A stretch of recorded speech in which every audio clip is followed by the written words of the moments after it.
What is up, fish fam? This is Seth here from Seth's Aquariums, and if you're watching this, then you're here for the very first video of my new YouTube channel, so thank you. What you're looking at here is my live bear rack with my molly and guppy tank. So without further ado, let's get started and jump right in with the mollies. So this is my 29-gallon molly tank. As you can see, I don't worry too much about trimming back plants or anything. I let it kind of go crazy. There's a bunch of crypts in here, some water sprites, some Anubias nana, and then just a big old tangle of apothis roots there over on the left, and I have a big plant that grows out the back. But I think it's a lot of fun. Nothing particularly special about my mollies. They're just kind of gold dust and salt and pepper mollies that you can get at any old fish store. However, after a couple generations, I've really enjoyed kind of the uptake and quality of fish that I'm really getting here. They're starting to get bigger, more robust, kind of more beautiful. I really enjoy them. I think they're really starting to be something to look at.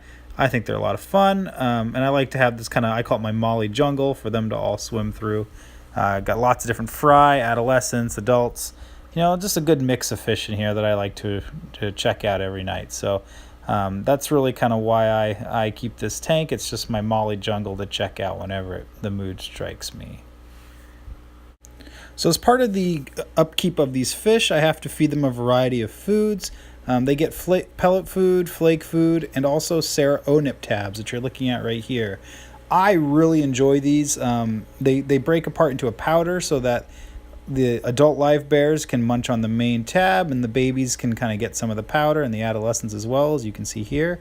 So it works really great, in my opinion, for colony breeding live bears. And they also come in both protein heavy and veggie heavy tablets, so you can feed a variety of food just by feeding these O-Nip tabs along with your usual frozen pellets flake. Right here we're looking at one of my males, just displaying for his females. Just kind of a fun little thing to see. And this is my final shot of the tank in this video. So just wanted to give you guys a nice look about what it looks like when I sit at night and enjoy it.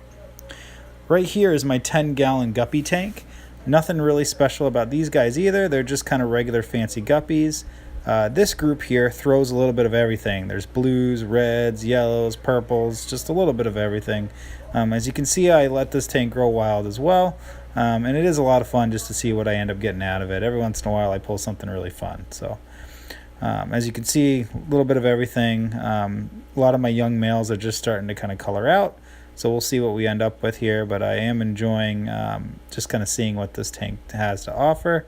A lot of young fish in this tank, just kind of growing out, so we'll see what we get.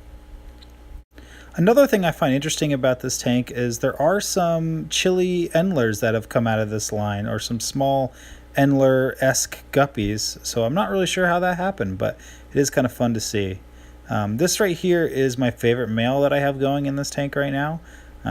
He just kind of appeared out of nowhere, but I really like him. So this is another 10-gallon tank of guppies. In this tank, I've kind of removed all my redder yellow type fish and put them in here together.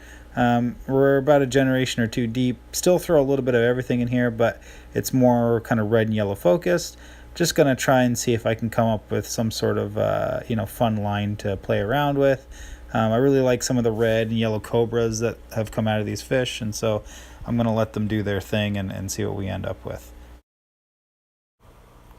So right here we're looking at my big bull rowdy male convict cichlid, Jaeger. He's the last fish I have left from about a decade of line breeding convicts just for fun.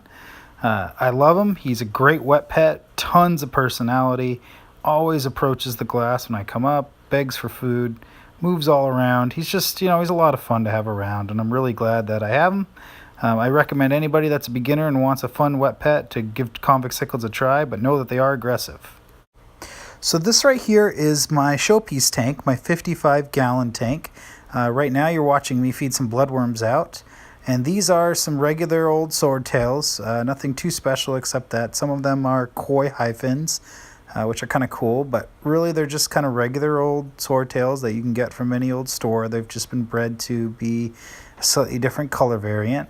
They're in there with some diamond tetras, which I originally got to just act as dither fish and add some activity to this tank, but I've really come to enjoy, and they have some really great kind of iridescent color to them. They're really active and they kind of dance around and do all kinds of goofy stuff that I really enjoy. So I'm glad I got them. I'm usually not much of a tetra guy, but these fish have added a lot of activity to this tank and just kind of something a little bit different than everything else I have going on in the fish room. So I'm glad I got some.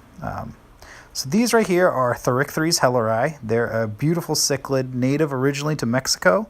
Not very popular in the aquarium hobby, and I don't know why. I got them as fry from tangledupincichlids.com.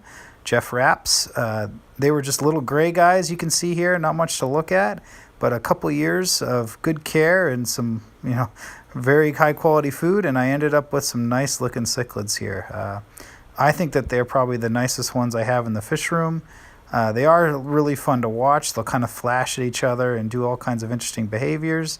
I have 4 of them in this tank, and they all get along with themselves and everybody else.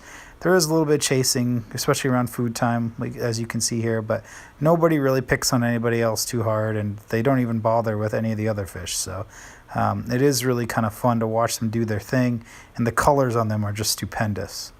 So that's going to do it for this update on my fish room, guys. Thanks for watching, and I hope you look forward to seeing more of my content, because I look forward to producing it.